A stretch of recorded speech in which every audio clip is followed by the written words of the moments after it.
Bom, hoje é uma segunda-feira, dia 20 de abril.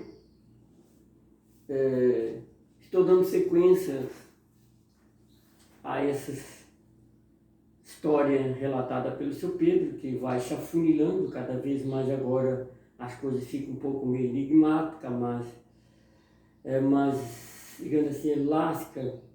Preciso de muita concentração, para relatar esses fatos que estão assim aleatórios às vezes, e tem muitas pernas que estão perdidas e eu vou ter que ajuntar assim dentro desse grupo. Então, como mencionei ontem, são várias passagens da minha vida, os meus sonhos, né, que a comprovação deles, de alguns, eu quero dizer hoje, por exemplo, a tragédia do meu irmão, foi constatado que, ficou comprovado que o meu sonho com o meu irmão, eu sonho antes com ele e depois eu tenho a notícia. Foi comprovado que ele esteve aqui e realmente caiu, ficou comprovado. A cura dessa psicose, um fato comprovado, que eu sonhei com ela, que depois os exames mostraram que tinha morrido. Santo Antônio, que depois, o fato do sonho, foi comprovado que depois as mudanças significadas que me surpreendeu. A cura de uma mulher aqui na Picada do Sul, que ela está viva, de um câncer, ela está viva. Enfim, tem várias, eu numero esses aqui, que só pode ser comprovado um fato depois das provas, com fatos e evidências, né? Então, e alguns fatos, como eu disse, que tem alguma ponta solta, que eu esqueci de relatar, né? Que a história do meu relato com meu filho depois da morte, né? Que eu tinha acendido 5 velhinhas dentro do empírico, correspondendo 5. Eu e a dona Gilda e os 3 filhos. Davam 5. Né? Então, logo depois de uns 2 meses do Vando falecer, eu entro em contato com ele através disso que eu estou falando. Se as outras coisas estão comprovadas, né? Algumas estão comprovadas, mas isso não significa que dentro desse texto, algumas não tem prova, mas com certeza que vem da mesma fonte, da mesma origem. Por exemplo, um mês antes, depois de uns 3 meses que o Vanderlei falece, eu tenho um sonho com ele. Eu estava lá nessa mesma região, da Palhoça, indo para lá, com aquela história de Santo Antônio. De repente eu olhei lá para a banda do Canguerela, vinha uma aeronave. Por que era uma aeronave? Porque o ruído dela, um assobio dela era diferente. Então, pelo assobio, eu olhei para lá e ela vinha. Então, ela vinha na minha direção ali, onde tem o trilho da Palhoça que vai para o Liriu, lá depois que entra para 282. Isso, a 282, exatamente, que vai para lá. Depois lá tem aquele trilho, né? Antes era pequeno, porque nessa época ainda. Então, conforme ele veio inclinando o bico, que era assim, parecido com o casco de uma tartaruga redonda. Então, quando ele inclina para baixar ali, para pousar, tinha em cima do casco 5 quadradinhos, vermelho. 5. 2 emparelhados, 2 mais 2, depois 2 mais 2 e um bem na frente, onde ele inclinou. Então, quando ele inclinou, ele pousou no chão, ele saiu de dentro da aeronave, muito elegante, um terno, bem charmoso assim, e caminhou na minha direção. Só isso. Mas não. Então, a única constatação que eu vi foi, ele quis demonstrar para mim que os 5 quadradinho em cima da aeronave seria os 5 promessas que o pai tinha feito e que ele estava dentro desse contexto. Os 5 velhinhas acesas, que ele era um desses, mas ele colocou os 5 lá, desceu ali. Bom, isso é uma coisa que eu vi em sonho. Né? Como é que eu vou provar isso? Como é que você vai provar? Que seria isso? Bom, eu estou fazendo aqui uma ilustração, de uma maneira alegórica, como se fosse, a Bíblia fala, Jesus fala tantas palavras, tanta interpretação que a gente quer saber. Então, um dos fatos seria esse, que eu deduzo que aqueles 5 pontinhos que tinha em cima estaria ligado na promessa que o pai tinha feito para dentro dessa família. Estaria comprovado que Deus aceitou, estaria registrado. Esse foi a primeira manifestação dele, mostrando para o pai. Ele estava contente, apesar de outras vezes ele me aparece triste. Eu falo com ele. E daí então tem um dos relatos mais fantásticos que é o Nazareno, como eu falei.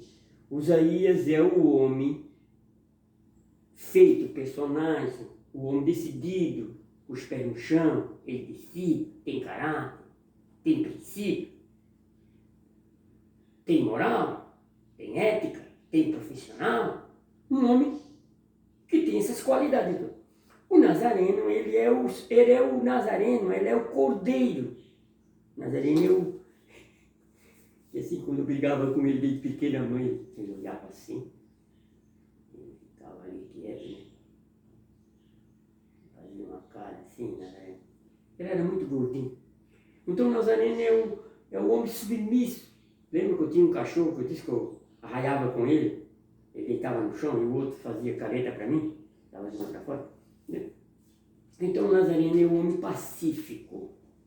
É o homem que tu, numa sabatinação, de dizer para ele, aí porque um dia ele saiu um pouco fora de órbita, né? Da lógica da nossa... Aí ele disse assim, o pai anda me seguindo para ir para a escola, eu estou escutando teus passos atrás de mim. Claro que eu disse para ele, eu estou de olho em ti. Então, talvez ele colocou na cabeça assim, se é que o pai anda me seguindo, mas era psicológico. Mas eu estava mesmo, estava grudado nele, não seguindo pessoalmente, espiritualmente, ligado nele.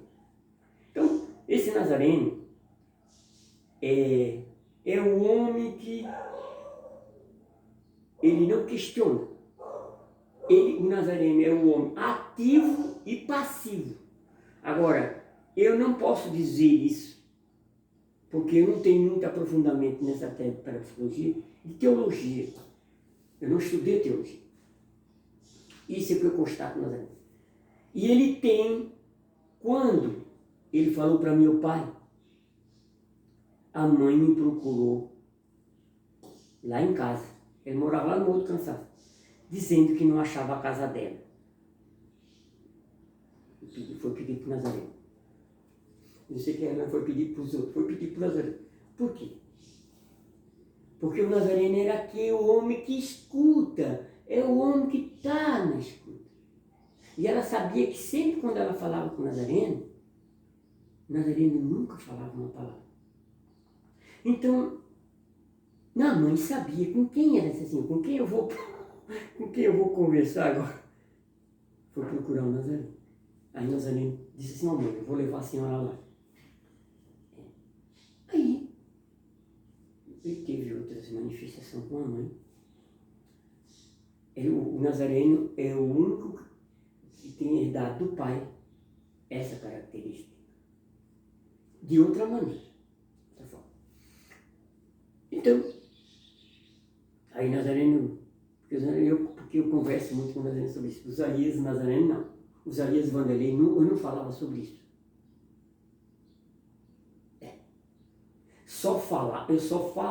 Eu só desabafo o meu sonho com o Nazareno. Não sei, sempre foi assim. Então o que acontece?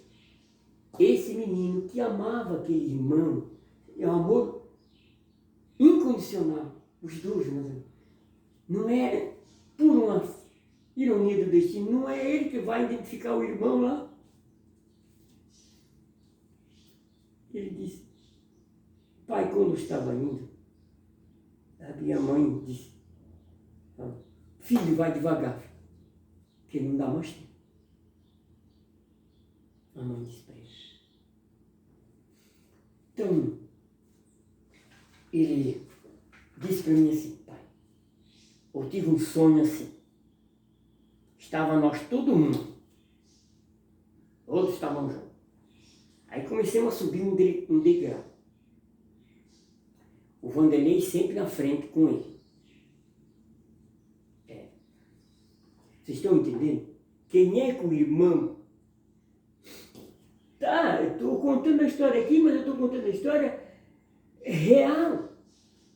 Quem é que o Vanderlei escolheu para conduzir ele para o final? Nazareno. Então tem lógica isso que eu estou falando, porque isso já era praxe dos dois. Aqui os dois tinham. Então estava todo mundo da família inteira. Quando começou a subir, cada degrau que subia ficava um. A Débora, estava a Júlia, estava o Isaías, estava todo mundo. Cada degrau ia ficando mais difícil, mais inclinado. E tinha uns corromão assim para subir, o Nazareno. Cada vez um ficava. E foi ficando. Ele disse até todo mundo, até eu ficar no penúltimo degrau. Assim, foi ficando todo mundo. Era muito difícil. Quando chegou lá, ele disse, nesse último degrau tinha um patamar grande e tinha um anjo, um senhor, uma pessoa. Só que essa pessoa não, ele disse que não tinha rosto, não deu para ver o rosto, não mostrou as mãos. Assim. Quando chegamos lá, eu e o Nazareno e ele, só o resto foi ficando para trás. Só chegou lá nesse final. Então depois ele apontou para o lado, eu estou de frente assim, né? Vamos supor que eu esteja de frente aí para a cama. Ele apontou para o lado esquerdo, mas na realidade, virando para cá, é o lado direito. Aqui eu estou fazendo uma perfuração. Que o lado esquerdo virado para lá, virado para o outro lado, assim como um anjo. Se eu estivesse falando com um anjo, aqui se ele estivesse lá, que ele dissesse, seu Pedro, você vai para lá. Na realidade, se eu me virar, é o lado direito. Então, ele apontou para lá. Então, eu fico nesse patamar. E ele manda que os dois caminham para esse lado. Nazareno e Vanderlei. Então, lá tem uma quina. Assim. Eles vão caminhar um corredor grande e caminham. Ele e o Nazareno. Então ele disse para ele, parou, o Nazareno parou, e ele mostrou um corredor enorme assim, e pegou o Nazareno, o Vanderlei pela mão, levou lá, o Nazareno disse que ele viu e foi indo embora. Levou ele para esse lugar. Esse é o relato que o Nazareno relata para mim. E eu acredito que lugar é esse que meu filho foi levar. Subir esse patamar, de cada degrau, o que é? Uma luta dos irmãos que ficaram. Por que o Vanderlei escolheu o irmão? Não foi por um acaso que o Nazareno foi identificar o corpo lá. Ele disse, logo eu, pai. Francamente, eu não sei como é que esse Nazareno já era assim que é. Então eu comecei a conversar muito com ele, eu vi que ele estava muito triste, né? Eu comecei a conversar muito com ele, muito com o Nazareno sobre esse assunto. Olha, o teu irmão, o que existia entre vocês dois não separa. Porque, inclusive, vocês não separavam aqui. Inclusive, uma vez, a Adriana aqui, vendo a amizade, você vê o que é uma pessoa diabólica. A Adriana, percebendo a amizade que existia entre os dois irmãos, ela ficou com inveja. Como isso pode? Inclusive, a ponto de fazer encrenca aqui, para o irmão não ficar aqui. Porque isso eu nunca entendi na minha vida. Por que o Nazareno tinha saído daqui? Ele disse assim, pai sabe, porque o Nazareno não gosta de dar muito detalhe. Esse negócio, né? Até isso a Adriana chegou a fazer.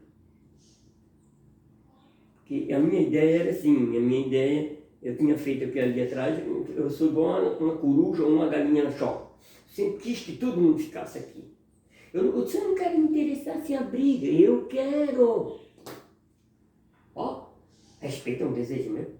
Então, essa pessoa causou muita encrenca aqui na minha vida, até sobre esse assunto aí. Então, esses são os fatos, gente, que... Então, depois, assim, quando o Isaías já estava 14, 15 anos, o Isaías namorou com uma moça lá em São Pedro de Alcântara,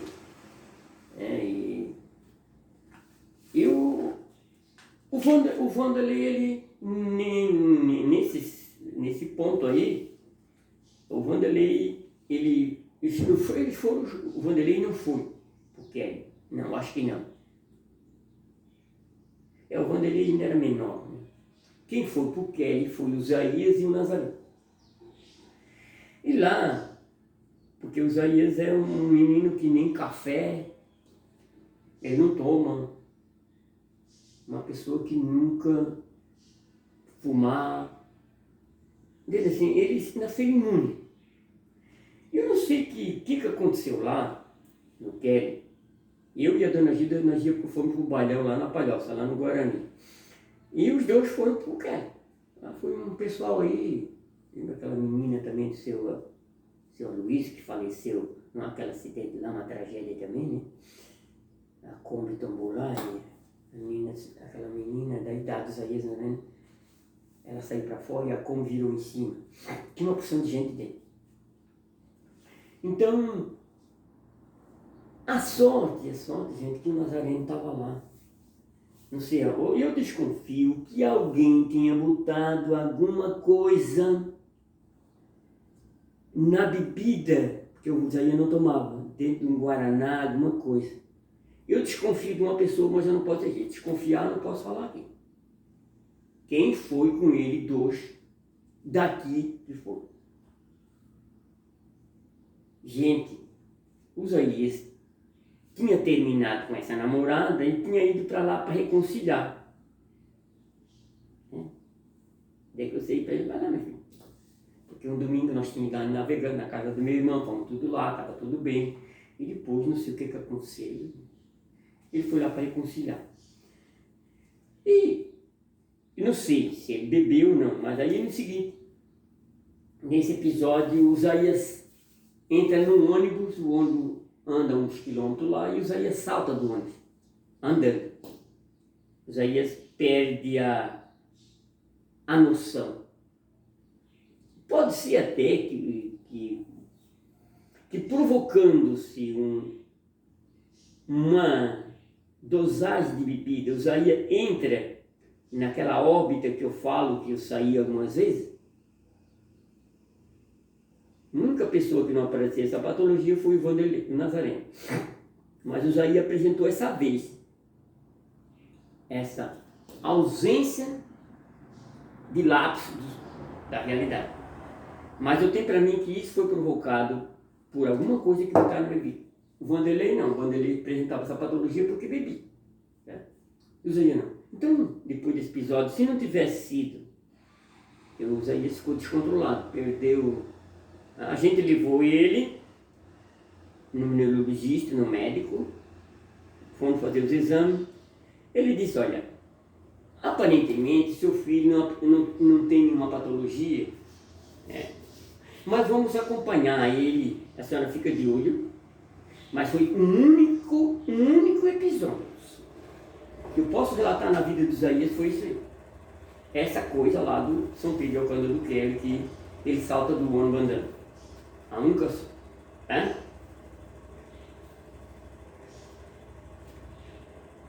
Então, relatei então, era que eu tinha aqui para falar, que era a comunicação do Nazareno com o irmão e esse fato dos aí. Bom, agora aqui, então, encerrando essa parte dessa que eu coloco sobre esse assunto, então agora eu abandono essa parte e vou falar então do que a gente estava adentrando sobre o catecismo, estudando o catecismo para mim falar sobre os sinais de morte que tem no mundo, que são uma desolação, uma catástrofe geral. Porque a gente viu, provamos, que ao entrar nesse ano de 2020, como eu falei, sobre a greve dos policiais no Ceará, nesses primeiros dias, dentro da semana, tinha assassinado 320 pessoas. Então você vê que ao constatar que uma parcela da humanidade, o demônio exerce uma certa... Sim? Vamos ver aqui então. As consequências do pecado de Adão para a humanidade. Todos os homens estão implicados no pecado de Adão. Todos. São Paulo afirma, pela desobediência de um só homem, todos os homens pecaram. Como diz em Romanos, capítulo 5, versículo 19. Como por meio de um só homem o pecado entrou no mundo, pelo pecado a morte, assim a morte passou para todos os homens, porque todos pecaram. Romanos, capítulo 5, versículo 2. A universalidade do pecado e da morte, o apóstolo opõe a universalidade do pecado em Cristo. Assim como da falta de um só homem, resultou a condenação de todos os homens, da mesmo modo, da obra da justiça de um só, resultou a todos os homens a justificação que traz a vida. Romanos, capítulo 15, versículo 18. Na linha de São Paulo, a igreja sempre ensinou que a imensa miséria que oprime os homens, e da sua inclinação para o mal e para a morte, são incompreensíveis e não se referindo-se ao pecado de Adão, e sem o fato de que estes nos transmitiu, Adão também, um pecado que por nascença nos afeta a todos, e é a morte da alma. Por isso que eu quero entrar dentro desse fato, porque a morte para além da vida, ela tem 4 graus. A morte da presença de Deus, mas que a morte da alma, o que é? Deus disse que a alma é dele, a alma é imortal. No dizer de Deus do catecismo,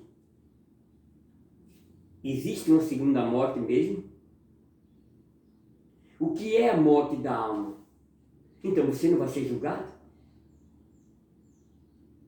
Porque a morte para além da vida, além daqueles que tem outros 2 degraus, são um julgamento para a condenação da alma.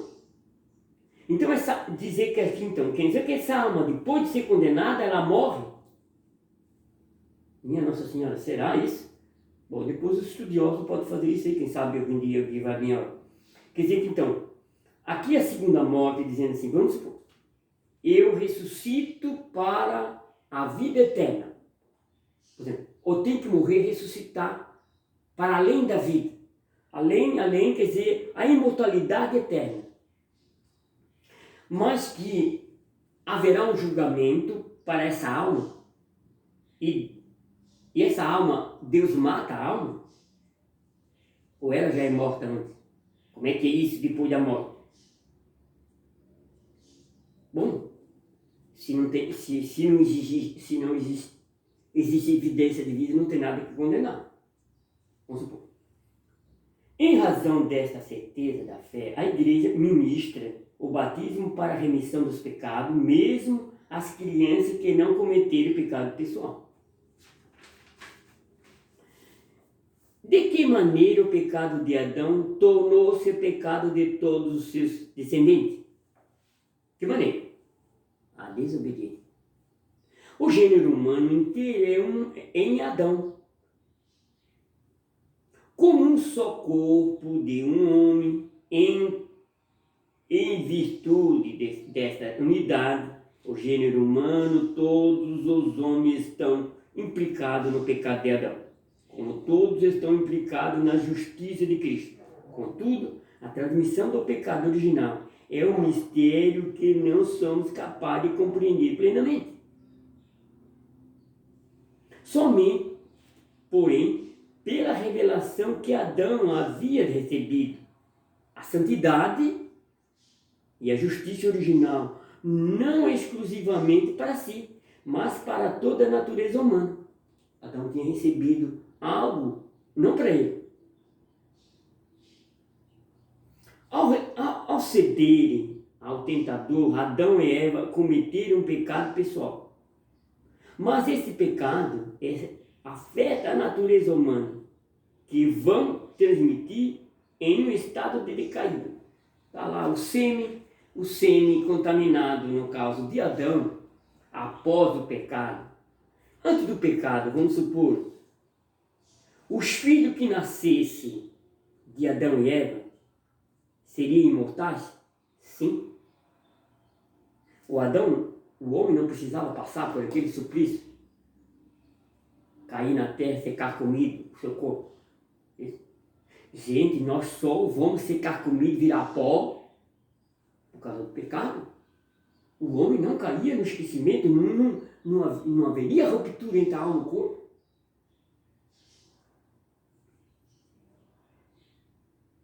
Então, isso sendo de uma maneira analógica, é por isso que o pecado original é denominado pecado de maneira analógica. É um pecado contraído, é não um pecado analógico, quer dizer, acontece em progressão dentro de um texto da humanidade, é um estado e não um ato. Embora o próprio pecado original, não tem em nenhum descendente de Adão um caráter de falta pessoal. É a privação da santidade e da justiça original, mas a natureza humana não é totalmente corrompida. Ela é lesada nas suas próprias forças naturais, submetida à ignorância, ao sofrimento, ao império da morte, à inclinação ao pecado. Esta propensão ao mal é chamada consuficiência, uma deterioração geral. O batismo, ao conferir a vida da graça de Cristo, apaga o pecado original e torna a voltar o homem para Deus. Porém, as consequências de todo o pecado sobre a natureza enfraquecida, inclinada ao mal, permanece no homem e o incita ao combate espiritual. Então, se o pecado original apagou em mim o pecado original, então o que é que restou se o batismo me confere, devolve para mim essa alma para mim administrar? O que ficou lesado em mim, então, que não tem recuperação? Vamos ver aqui então. A doutrina da igreja sobre a transmissão do pecado original adquiriu propensão, sobretudo no século V, no ano 500, em especial sob o impulso de reflexão de Santo Agostinho contra o pelagianismo. E no século 1600, em oposição à reforma protestante, Pelágio sustentava que o homem podia, pela força natural da sua vontade livre, sem a ajuda necessária da graça de Deus, levar uma vida moralmente boa. Isso é São Pelagio diz. Limitava-se à influência da falta de Adão e dá um mau exemplo. Os primeiros reformas protestantes, ao contrário, ensinavam que o homem estava radicalmente pervertido e sua liberdade anulada pelo pecado original. Vê que tem uma aula de protestante que chegaram à constatação que uma parte, né, uma parcela, como diz o povo judeu, vamos supor que o povo judeu, nem todos o povo judeu tinha uma ala mais conservadora, mais radical, que mataram Jesus, mas não foi todo. Depois teve aquela leva de conversão. Então, original, identificavam o pecado herdado por cada homem como uma tendência ao mal, com suficiência. Essa ala de moderado dos protestantes, que seria insuperável. A igreja pronunciou-se especialmente sobre o sentido dado revelado na tocante ao pecado original no segundo concílio de Arangel, em 529, e no concílio de Trento, em 1546. Mas aí a gente vê que tem gente que chega à conclusão de que o pecado original lesou mesmo uma divisão, uma ruptura entre alma e corpo, e perde a graça santificante, a nossa semelhança, quer dizer, com Deus, que era o corpo, era a imagem. Né? Depois Jesus veio restaurar a gente.